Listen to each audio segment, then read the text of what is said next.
প্রিয় শিক্ষার্থী, শহীদ নূর Hossain degree college কর্তৃক আয়োজিত অনলাইন ক্লাসে তোমাদের স্বাগত।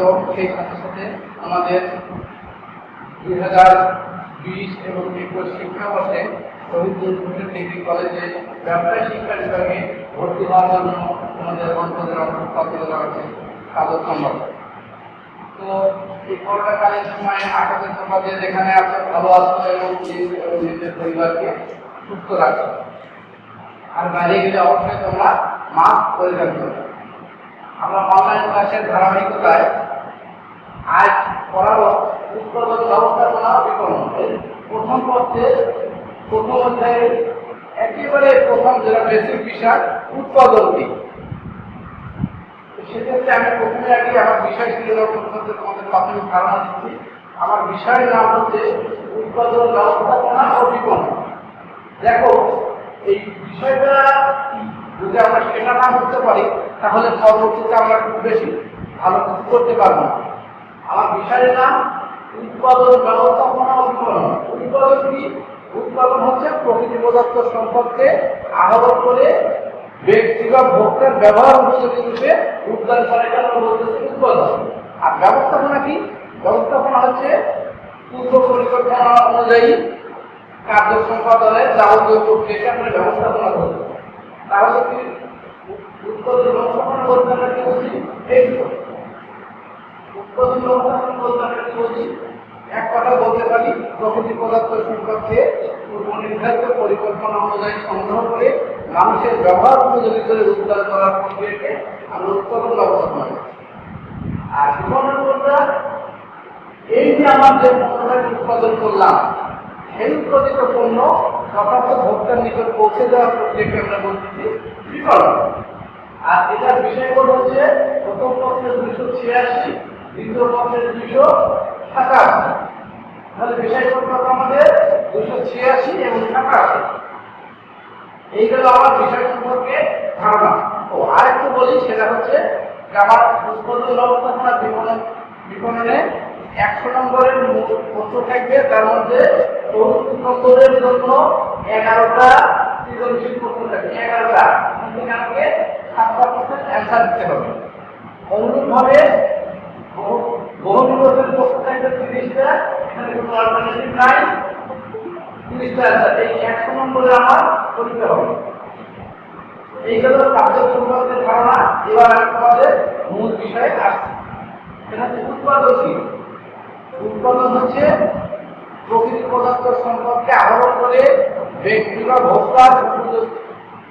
বা ভোক্তার যে প্রয়োজন সেই প্রয়োজন অনুযায়ী পণ্য তৈরিকে আমরা বলতেছি উৎপাদন। যেমন প্রকৃতি পদার্থ সম্পর্কে আমরা কাঠ।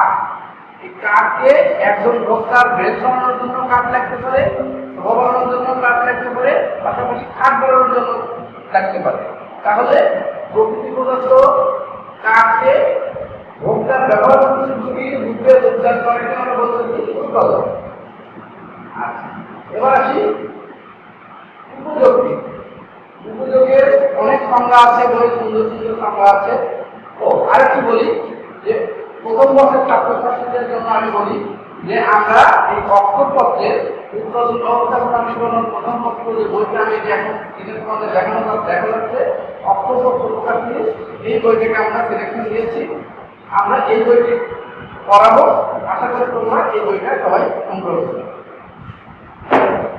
উপযোগ। উপযোগ অর্থ এক কথায় উপকারিতা। উপযোগ অর্থ এক কথায় উপকারিতা। এবার উপযোগের প্রকারভেদ। উপযোগ কয় প্রকার? উপযোগ সাধারণত কয় প্রকার? কি কি? রূপগত উপযোগ, স্থানগত উপযোগ, সময়গত উপযোগ, তথ্যগত উপযোগ, তথ্যগত উপযোগ, সেবাগত উপযোগ। এখন এইগুলি কিভাবে হচ্ছে আমি তোমাদের একটু ধারণা দেওয়ার চেষ্টা করছি। রূপগত উপযোগ। রূপগত উপযোগ কোনটা? যেমন প্রকৃতি থেকে আমরা কি পাই? লোহা পাই। আমরা জানি তো লোহার খনি আছে নাকি, স্বর্ণের খনি আছে। স্বর্ণের খনি আছে, এটা ঠিক আছে। স্বর্ণ আমরা আহরণ করে নিয়ে এসে কি করতে পারবো? পারবো না। তার জন্য কি করতে হবে? স্বর্ণকে বিভিন্ন রূপে রূপদান করতে হবে, তবে আমরা স্বর্ণটাকে ব্যবহার করতে পারবো। এই যে প্রকৃতি পদার্থ বা খনি থেকে আহরিত স্বর্ণকে আমরা বিভিন্ন রূপে রূপদান করতে পদ্ধতি, এটাকে বলতে আমরা রূপগত উদ্যোগ। যেমন আমরা কাঠ থেকে চেয়ার টেবিল বানাই, এটা তার উদাহরণ। স্থানগত, এক স্থানের উৎপাদিত পণ্য বা সেবা অন্য স্থানের উৎপাদিত, এক স্থানের উৎপাদিত পণ্য বা সেবা অন্য স্থানের ভোক্তারা ব্যবহার করার যে প্রক্রিয়া বা পদ্ধতি, সেটাকে বলতে আমরা স্থানগত উদ্যোগ।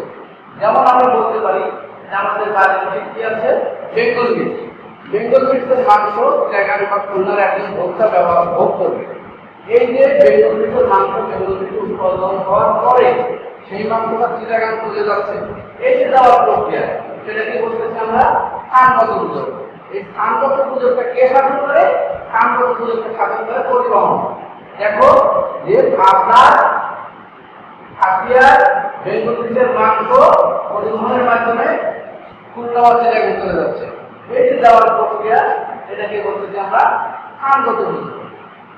পরেরটা সময়গত উদ্যোগ। সময়গত উদ্যোগ কাকে বলে? এক সময় উৎপাদিত পণ্য বা সেবা অন্য সময়ে ভোগ করার যে পদ্ধতি বা পদ্ধতির মাধ্যমে যে উদ্যোগ সৃষ্টি হচ্ছে, সেটাকে বলতে আমরা সময়গত উদ্যোগ। যেমন যেমন কি বলা যায়, অনেক উদাহরণ আছে, আমি তোমাদের সহজ ভাষায় বলতে চাই। আলুর কোন মাসে উৎপাদিত হয়? মার্চ এপ্রিলে সাধারণত আলু উৎপাদন হয়, অথচ কিন্তু আলুর ভোগটা সারা বছর বেশি করবে। এটা কিভাবে করি? এই যে উদাহরণ থাকবে। তারপর তথ্য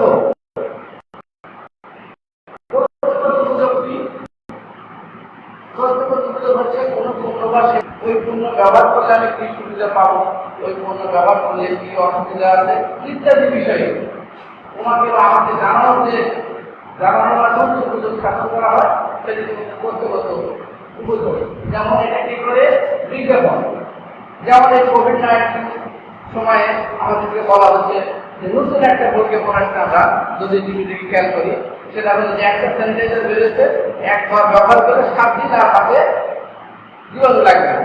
এই যেটা আজ থেকে 7 দিন বা 10 দিন আগেও এই ওষুধটা ছিল না, এই জীবাণু নাশকটা ছিল না, এটা নতুন বাজারে আসছে। এটা আমাদের কে জানাচ্ছে? বিজ্ঞাপন। এর মাধ্যমে কি হচ্ছে? আমরা তথ্যগত উদ্যোগ থাকি।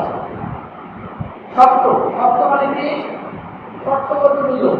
সত্যগত উদ্যোগ বলতে আমরা বুঝি কি? মালিকানা উদ্যোগ। সত্যগত অধিকার, মালিকানা। সত্যগত উদ্যোগকে সৃষ্টি করে ক্রয় বিক্রয়ের মাধ্যমে সত্যগত উদ্যোগ সৃষ্টি হয়। পরেরটা সেবাগত উদ্যোগ। সেবাগত উদ্যোগ কোনটা? ডাক্তার সাহেব, উকিল সাহেব, এরা কি করতেছে? আমাদের বিভিন্ন প্রকার সেবা দানের মাধ্যমে উদ্যোগ স্থাপন করতেছে, আমার পূরণ করতেছে। তাহলে আমরা এই আলোচনার মাধ্যমে যে উদ্যোগের প্রকারভেদ, ডিগ্রি কলেজ আয়োজিত অনলাইন ক্লাসে প্রথম বর্ষের ছাত্রছাত্রীদের স্বাগত। আমি মোহাম্মদ সিরাজুল ইসলাম মিয়া, প্রভাষক কৃষি শিক্ষা। তো প্রিয় ছাত্রছাত্রীবৃন্দ, আজকে আমাদের প্রথম বর্ষের প্রথম ক্লাসে স্বাগত জানাচ্ছি। কৃষি শিক্ষা প্রথম পত্র, আজকে আমরা প্রথম অধ্যায় নিয়ে আলোচনা করব। প্রথম অধ্যায় প্রথম পরিচ্ছেদ কৃষি ও কৃষি অনেক ফসল। সকলেই ভালো থাকো, সুস্থ থাকো, এই কামনা করে শেষ করছি। আল্লাহ হাফেজ।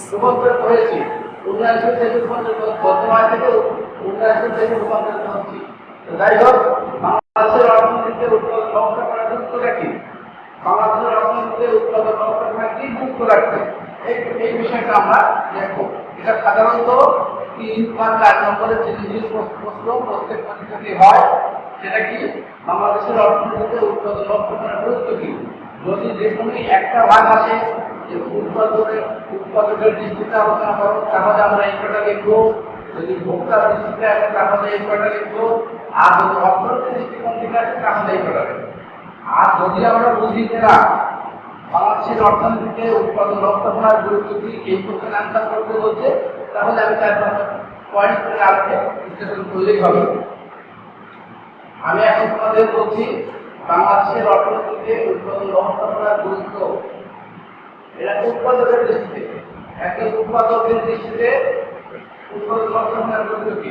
উদ্দেশ্য অর্জন, পণ্যের প্রতিযোগিতা বৃদ্ধি করো, চাহিদা অনুযায়ী পণ্য সরবরাহ, মুনাফা বাড়ানো, গবেষণা ও উন্নয়ন। এখন দেখো আমি তোমাদের বিস্তারিত আলোচনা করছি। উদ্দেশ্য অর্জন, একজন উৎপাদকের উদ্দেশ্য কি? একজন উৎপাদকের উদ্দেশ্য মুনাফা বৃদ্ধিকরণ এবং প্রতিষ্ঠানের সুনাম অক্ষুণ্ণ রাখা।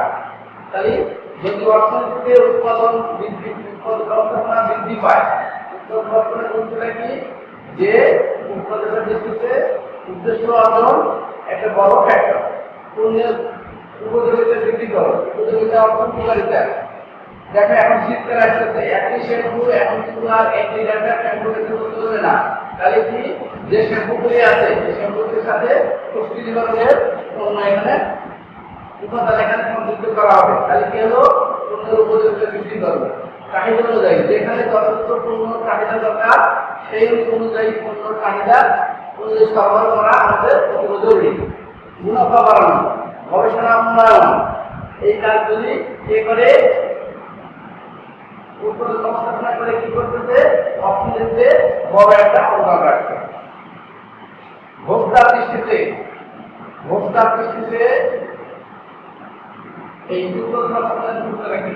একজন ভোক্তা চায় তার জীবনযাত্রার মান উন্নত করতে, তার সন্তুষ্টি অর্জন করতে, যথাসময়ে পণ্য প্রাপ্তি, এই কয়টা বিষয়ের দৃষ্টিতে উৎপাদন ব্যবস্থাপনা অতীব জরুরি।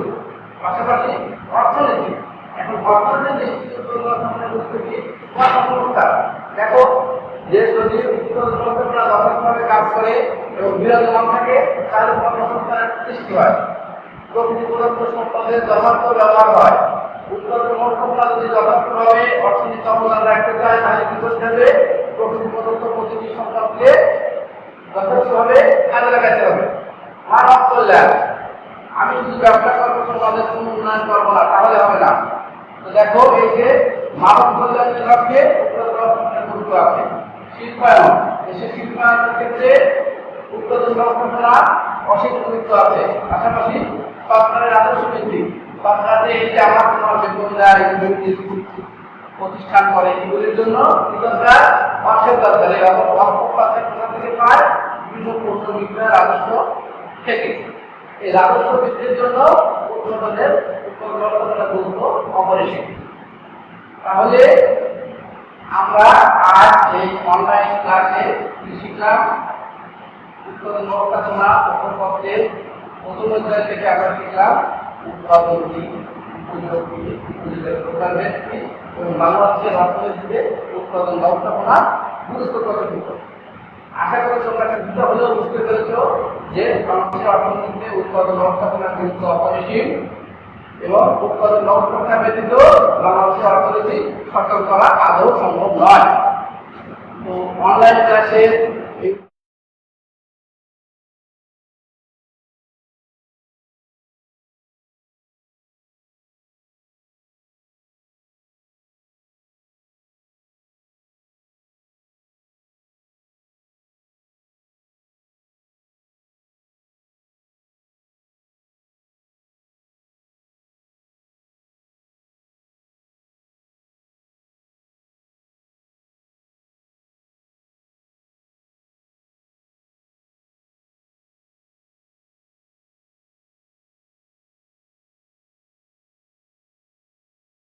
শিক্ষার্থী সঠিক